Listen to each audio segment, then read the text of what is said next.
Dr. Babasaheb Ambedkar Open University.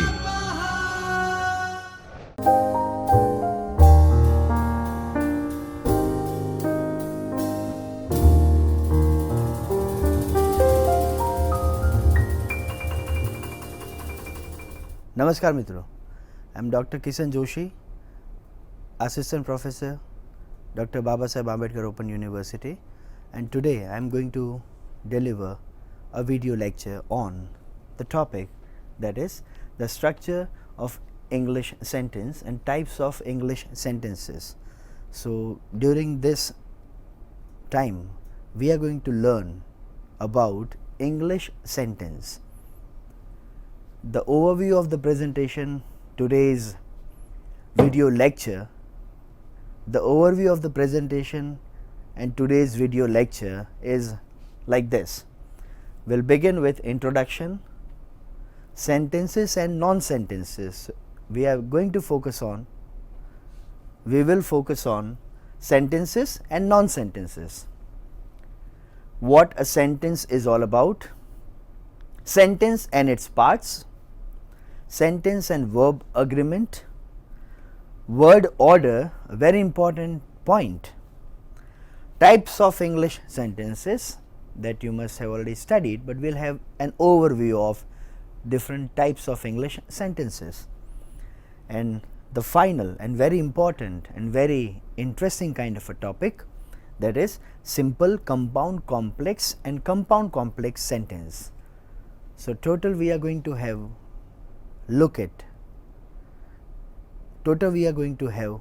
four different types of sentences at the end of the presentation. A very interesting question that always baffles we as a reader of English language, as a learner of English language, and when it comes to grammar it becomes a bit more complex and it becomes more interesting to learn about English sentences.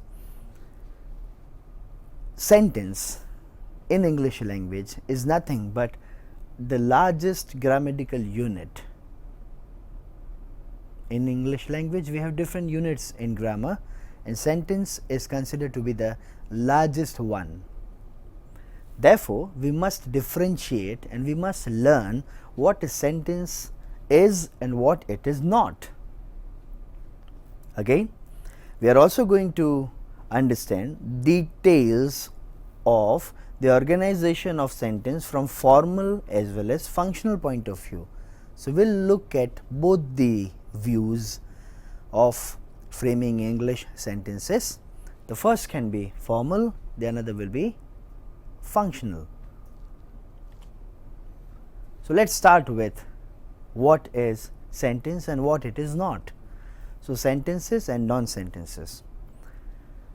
Here are some of the examples given on the screen, and I want you to read those examples, and then we will have a discussion over this, that which sentence is a full sentence and which one is not a full sentence and why they are not full sentence. The blue pen. When he came college, Ravi reads a book at the bus stop, the principal meeting at 11 o'clock in the morning, she going tomorrow, what a beautiful flower it is, will he come for the party, mango eats Arnav, children was playing in the ground. So, these are the sentences on the screen. Now, let us have a look whether they are full sentences or they are just half conveying meaning sentences. When I say the blue pen is not a full sentence, because here the sentence does not have a verb. The blue pen followed by verb, it has to be there, the verb has to be there, but there is no verb. So, this is not a sentence, this is non-sentence kind of a phrase, let us call it.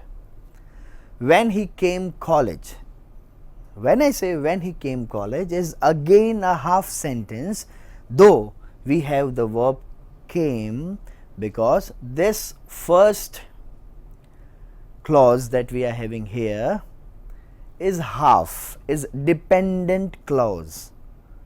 When I say dependent clause, it means there has to be a main clause to which it can rely on, and it's absent. That's why it's not again a full sentence. Ravi reads a book. This sentence can be called a full sentence because we have subject, we have verb, we have object, and this sentence conveys a full meaning to we, the listeners or the learners. At the bus stop? No, it's not again a full sentence, it's just a prepositional kind of a phrase. The principal meeting at 11 o'clock in the morning. It's a long sentence, but still it is incomplete without verb. Here the principal followed by meeting is a verb, but meeting is here without a supporting verb, without an auxiliary. The auxiliary that has to be here was, is, that is missing somewhere in the sentence. So once again, this sentence is not a complete sentence. She going tomorrow. The same kind of a rule will applicable to here as well, because here once again the auxiliary verb is missing somewhere. What a beautiful flower it is. Yes friends, you are right. This is a complete sentence with all the necessary items, with all the necessary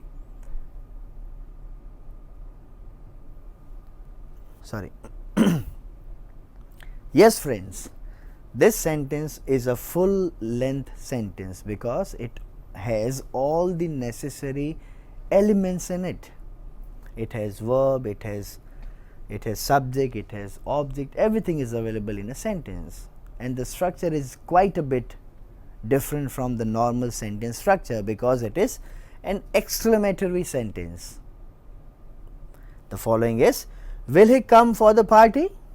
Is an interrogative sentence, and it is also a full length sentence because once again it has subject, verb and the rest of the part of the sentence, and it does convey complete meaning to us. That's why this is also a complete sentence. Mango eats Arnav. That's functionally quite impossible, and that's why this sentence is not full length sentence, because functionally, logically, semantically, mango cannot eat Arnav. Arnav must eat mango. So that's why once again this sentence is not a correct sentence. Sentence is complete, but it is incorrect. It is a non-sentence without conveying any kind of a sense. Children was playing in the garden. Children was playing on the ground. Now here the sentence is complete. Each and every element is there, but they are not compatible to each other. They are not agreeing with each other, because children, the following verb is was. Children is plural, so it has to be plural verb here. It is was. The correct verb which suits to this position is were, W-E-R-E, were. It is not there. That's why this sentence is again incomplete and wrong sentence, a non-sentence, where subject and verb, they do not agree with each other, and that we are going to look at the later part of this presentation. Now let's talk about what sentence is all about. We did talk about, while looking at the sentences, correct, incorrect sentences, we did have an overview kind of an understanding about sentences, but here we are going to formally look at the rules to make the complete sentence, sentence that makes sense. Okay? A sentence must have a subject and predicate. That is a basic necessity of a complete sentence. It starts with a capital letter that we must understand, and every sentence ends with a punctuation mark, full stop, that is also called period. It must convey a complete thought. A sentence must convey a complete thought. A sentence must be complete within. It must not require a kind of outsource meaning to make it more comprehensible. It must not. It should be complete within, complete by itself. It ends with a full stop that I rightly said. Along with that, not only full stop, we can also have question marks, interrogative marks. If the sentence is interrogative, question sentence. If the sentence is exclamatory, then it must end with exclamatory mark. That we must understand. If there are expressions like when, if, while, were, etc., it needs a main clause to complete its meaning. Simple understanding is, if the sentence is not complete, the sentence can be called dependent clause, and that dependent clause must require a main clause, which that dependent clause can rely on to convey its complete thought. Now, if you look at the sentence and if you can see that if these kind of words are there, then we must understand then that it must require a main clause to rely on. There should be a proper word order in a sentence and a subject and verb agreement for the sentence to be grammatically correct. That's the condition to have a complete and correct, accurate and appropriate kind of a sentence. Sentences and its parts. Sentence and its parts. Subject and predicate. I rightly say, sentence and its parts. I just discussed that in a sentence, the basic condition of a sentence is it must have subject and predicate. When I say subject and predicate, here are some of the examples through which we can understand what is subject and how we can differentiate, how we can mark subject and predicate in a complete sentence. Okay? So, the sentence here is that you can read on the screen, Kiran is crying. Now, the moment I ask a question to the sentence itself, who is crying? The answer will be Kiran. Now, Kiran is responsible for the action, and that is why Kiran becomes subject in a sentence. Neeta likes chocolate. What does Neeta like? Neeta likes chocolate. Now, here chocolate becomes object, and who likes chocolate? Then the answer is, if the answer is Neeta, then Neeta becomes subject. The parade was exciting. What was exciting? The parade. Now, here the parade is subject. John is a student. A few examples more to understand what subject can be in forms of. Now, when I say John is a student, here John is subject, and the form of John here is of a noun. In the next sentence, the postman has posted a letter. Now, here it is not one subject, it is a bunch of words. The as an article, postman as a main person in a sentence, and that is why these kind of sentences where we find these kind of subjects we can call them noun phrase. Phrase is once again bunch of words that do not convey complete meaning, and clauses are full length sentences that convey complete meaning. So, meaningful sentences can be called clauses and half sentences can be called phrases. So, here just the postman does not convey any meaning. So, they either though they are both existing in a bunch, in a pair, they do not convey complete meaning because they need to rely on rest of the sentence, and that is why they are noun phrase. What do you say is untrue? What you say is untrue, sorry. What you say is untrue. Now, when I say what you say is untrue, is, everything before is becomes subject, and again here what you say is noun clause.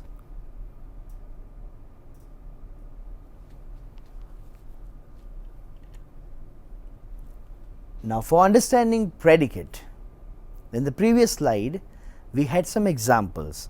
So, the basic kind of idea to identify subject in a sentence is everything before verb, including verb and rest of the sentence, becomes part of predicate. It is very simple. So, in this sentence, my father, it is noun phrase. My father gave me a new bicycle yesterday. My father gave me a new bicycle yesterday. Now, if I want to divide everything into two different parts, subject and predicate, the first part is subject, the rest, the whole sentence is predicate, and it has many different elements in it. For example, we have verb, we have OI, that is indirect object, we have OD, that is direct object, we have yesterday as adverb, and this, the whole of everything in harmony makes the sentence complete. Noun or pronoun, the second element of very important element in a sentence, in a complete sentence, is object. Now, as I have explained, as we have discussed about subject and predicate, as part of predicate, the another important element that appears in a sentence is object. Object can be in both the forms, it can be noun, it can be pronoun, both. Two objects are usually found in a sentence. The first one is called two different types of objects are found in a sentence. The one is direct object, the another one is indirect object. Now, if in a sentence the object is alone, there is only one object in a sentence, it will be direct object. The moment you realize, the moment you understand that there are two different subjects in a sentence, then the first becomes indirect object, the another become direct object. If in a sentence we have two objects, the first one is indirect, the second one is direct object. That is how the structure of sentence is set. Rohit wrote a novel. Here Rohit is subject, wrote is a verb, a novel is object. She reads a book. Here there is, we can see the verb, she reads a book, she read a book. The tenses play here important role. Here you can see that she read a book, or else we can say she reads a book. In both the conditions, in both the tenses, it is rightly here verb, she is pronoun, though subject, a book direct object. Dhoni hits a six. Dhoni subject, verb, object. The dog chases the cat. Subject, verb, object. The moment we have two objects in a sentence, the structure will be quite a bit different and the sentence will be quite longer. The principal gave him a medal. When I say the principal gave him a medal, subject is the principal, gave verb, him is an indirect object, a medal becomes a direct object.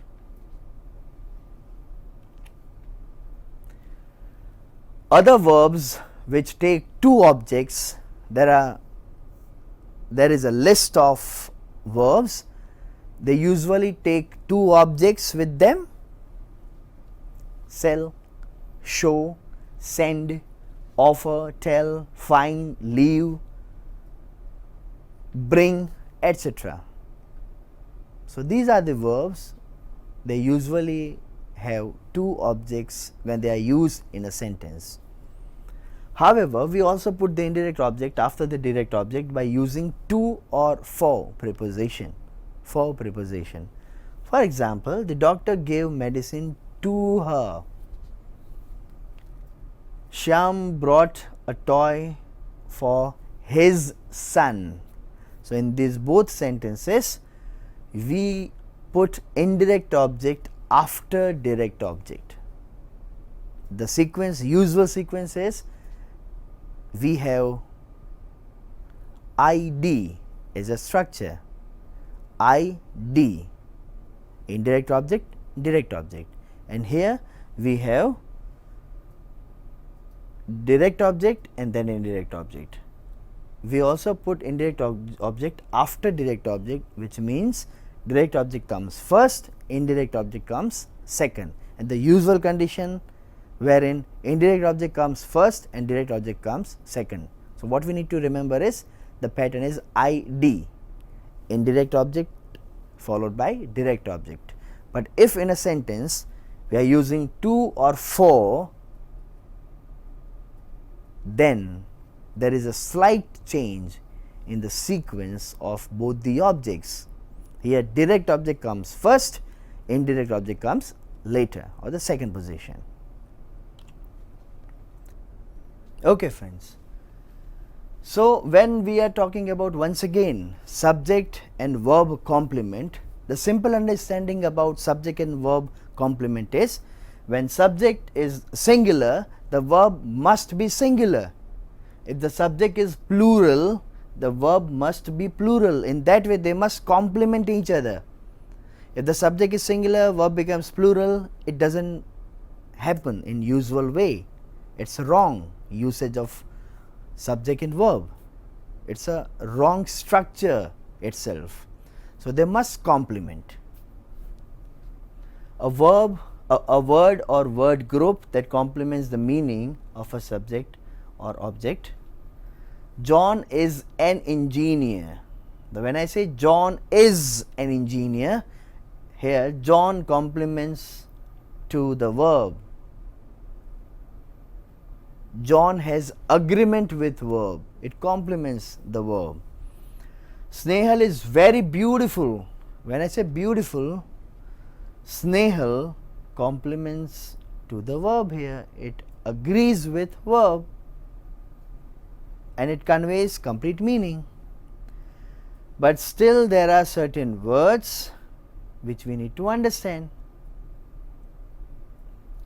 The committee appointed Patil president. Now when I say the committee appointed Patil president, here the committee appointed here conveys a complete sense of time, that becomes tense, and here president, Patil, president, Patil becomes indirect object. Here what we have learnt, president becomes a direct object. So indirect, direct in that way. When I say again the ultimate elements of sentence, very important, to learn, to understand. That is adverbial complement and adjuncts. Now most of the time we always misinterpret both the words, adverbials and adjuncts. They are quite similar, but they are even different to each other, different from each other. Adverbial complement, if I need to say, they always usually come after object in a sentence. For example, she put the purse in the cupboard. She put the purse in the cupboard. When I say she put the purse in the cupboard, is here what I mean to say is in the cupboard is adverbial complement. Another thing, another example, Mahatma Gandhi lived here. When I say lived here becomes another complement, that becomes adverbial complement. All the students are in seminar hall. Now in the seminar hall is again adverbial complement. The another term that is very important, adjuncts. They can be single word, they can be adverbs, or they can be in a form of prepositional phrase, or they can be in a form of a noun phrase or even a clause. For example, Satish left the party quickly. Now here quickly is adjunct.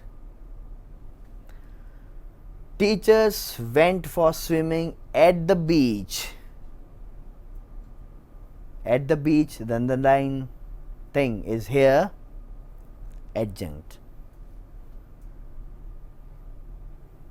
Quickly is an adverb. At the beach is prepositional phrase. The next two, grandma will give you your birthday present next month. The next month here is a noun phrase.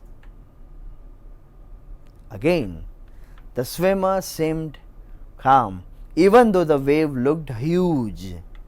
Here is a huge clause. Now in these four forms, adverb, prepositional phrase, noun phrase, or even a full clause, we can see adjuncts in a sentence. Now there is a kind of a difference between adverbial and adjuncts. The difference is the adverbial complement occurs after the verb and the object, but the adjuncts can occur at the beginning, at the middle, at the end. No matter where, they do not harm the meaning of the sentence. It's possible to have two or more adjuncts in a single sentence. It's quite possible. Again, a very separate and independent topic, that is subject and verb agreement. The cat, that we had a kind of an overview before this even. The cat chases the mouse. The cats chase the mouse, as I have rightly said before in the previous slides, that when I say subject verb agreement, they need to agree with each other in numbers. Cat chases, singular, singular, third person verb form with es. The cats chase the mouse. Cats plural, third person, chase without es. So in that way they both must agree in numbers to each other. This is the whole chart. You can have a look at this, wherein be verbs are given, have verbs are given, tenses are here highlighted, and they are called to be forms, to have forms, which are very important and essential to learn, to speak, to frame, how to frame complete and sensible sentence. So it goes like I am, we are, then you are, he, she, it is, and they are. So this is the whole chart, and you can have a look.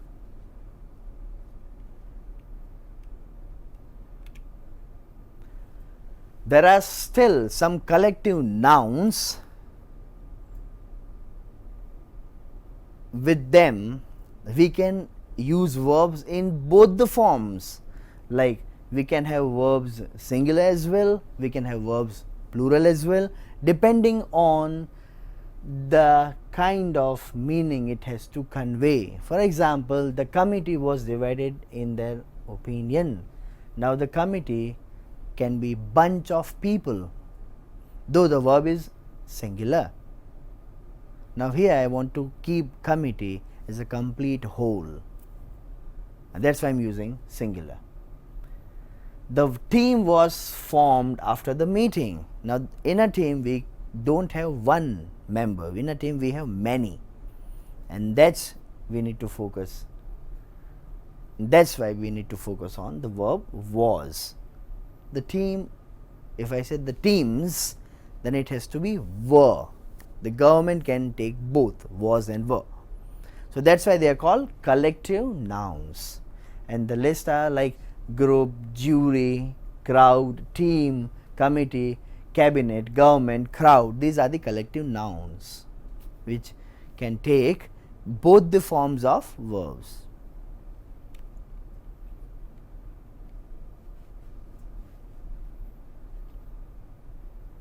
The United States of America has decided to attack on Iran. This is a simple sentence, but if I need to explain this sentence, I would say that there are certain countries and the noun phrases indicating money that have a plural form. Sorry.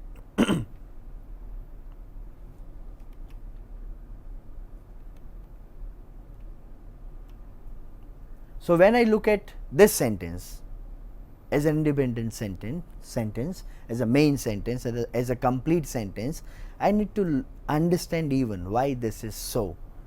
For that, what we need to think is the names of some countries and some noun phrases indicating money have a plural form again, but they represent one nation and one single amount.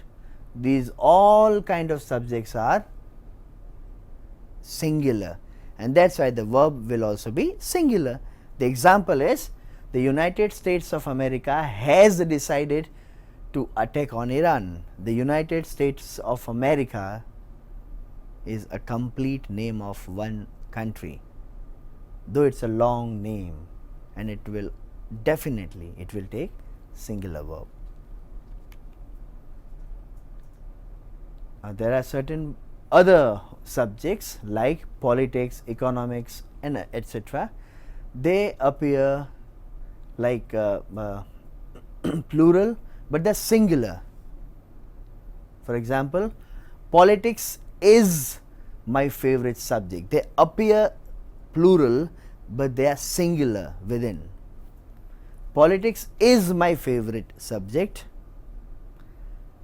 The another rule for subject and verb agreement is the subject noun connected with another one with the help of as well as is also a singular subject, and that's why it must take singular verb.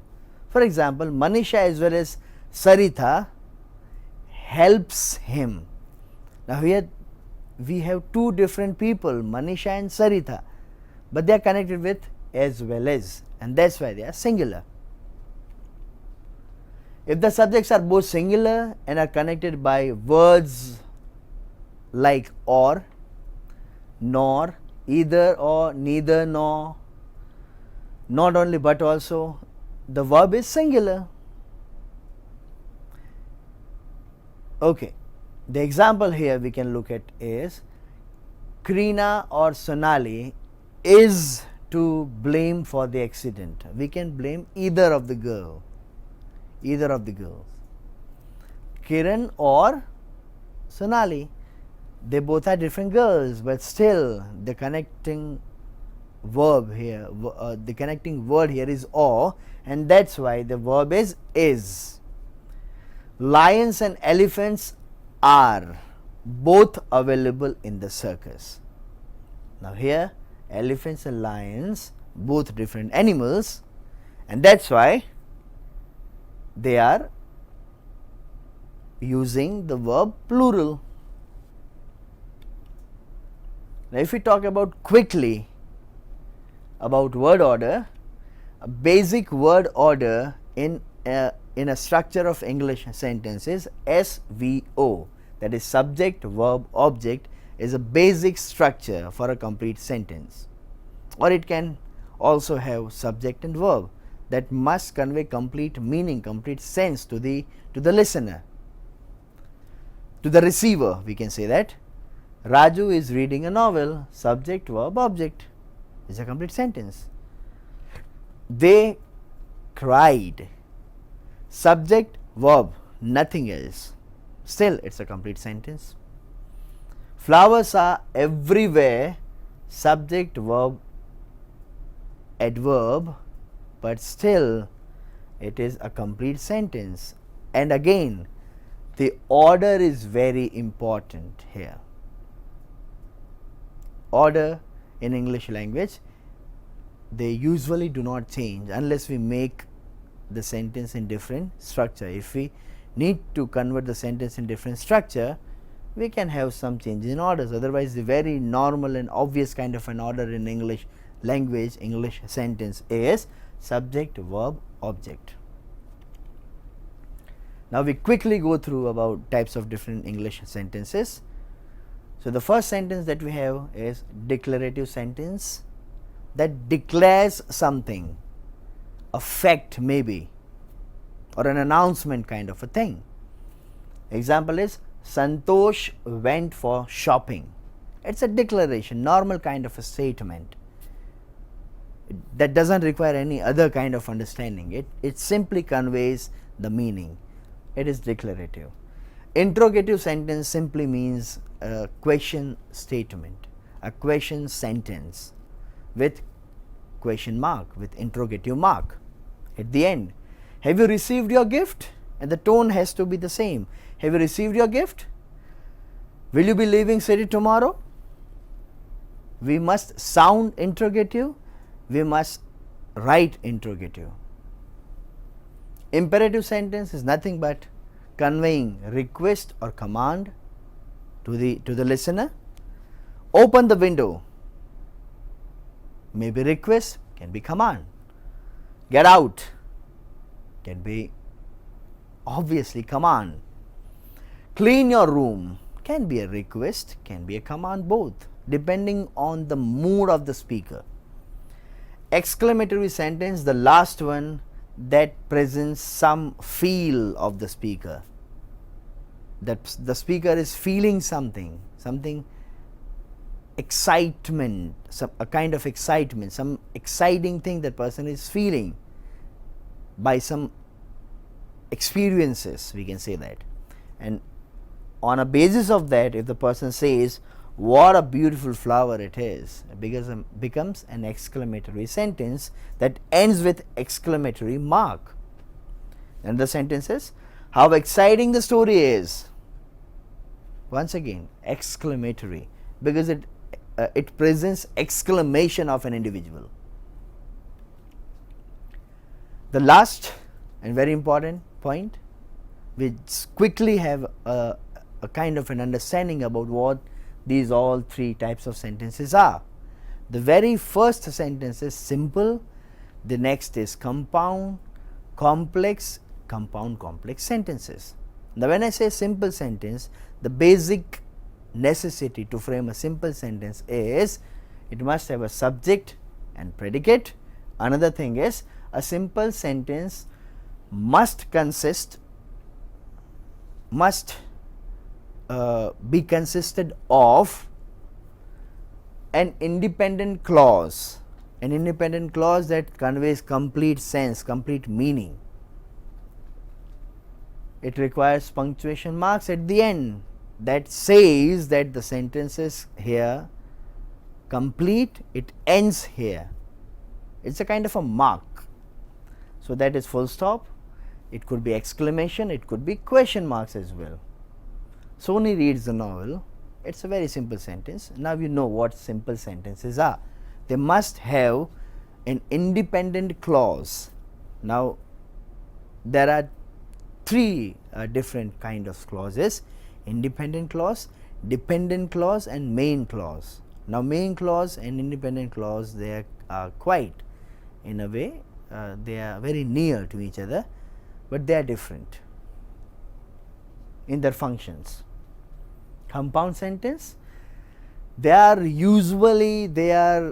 blend of two different independent sentences. If they are independent, it means they are connected with a connector, and in separate identity they both have their own existence, they both have their own meaning, and that is why they are called compound sentences. Okay? They are always connected by some coordinators like and, but, so, yet. They are the samples. Here are some of the examples. You can quickly have a look at these examples. I like banana and I like grapes. So, I like banana, one sentence, I like grapes, another sentence. So, here is the list. Now, when I say complex sentence, the second last point is a combination of one main clause, another will be a dependent clause that depends on the main clause to have its own identity, to convey its own meaning. That is the structure of this complex sentence. Okay? So, the subordinate clause, when I say, they are dependent clause depending on the main clause. Because his essay was late, he lost marks. When I say because his essay was late, is again very important clause that we can call it as subordinate clause or dependent clause, depending on a main clause, that is he lost marks. That is the main event in a sentence, and the whole here depends on this. It simply does not convey any meaning, because his essay was late, full stop, does not convey any meaning. So, that is why here we have comma, and it depends on the main clause. The same kind of an example here. Although Sony reads novel, Sanika reads comics. Sanika reads comics is a full sentence, though it is a short one. It is a main clause in a sentence, and the first one is subordinate or dependent clause. And the last but not the least, compound complex sentence has two dependent sentences, two dependent clauses joined to one or more dependent clause. So, it would be independent clause and dependent clause joined together.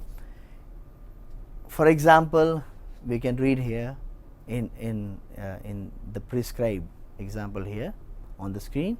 While Sony reads novel, Jack reads comics, but Samir reads only newspapers. Now, when I say while Sony reads novels, Jack reads comics. Now, when I say Jack reads comics becomes independent clause, and the first and the last both are dependent clause, because they need to be somewhere with the main clause. And here the bunch that makes this kind of a sentence is dependent, independent and dependent. So, two dependent clauses and one independent, and that is why this is somewhere that you can observe in this example. So, as part of discussion, further discussion, what you can do is, from the text that is with you, you can simply go through some of the samples and some of the exercises which are prescribed, and can explore more from different sources. But the main thing that you can discuss is the last point: simple, compound, complex and compound complex sentences, types of sentences. They are very important, and for your further learning process you can must acquire, learn the rules for subject verb complement, subject verb agreement. Here are the references for today's presentation. Thank you.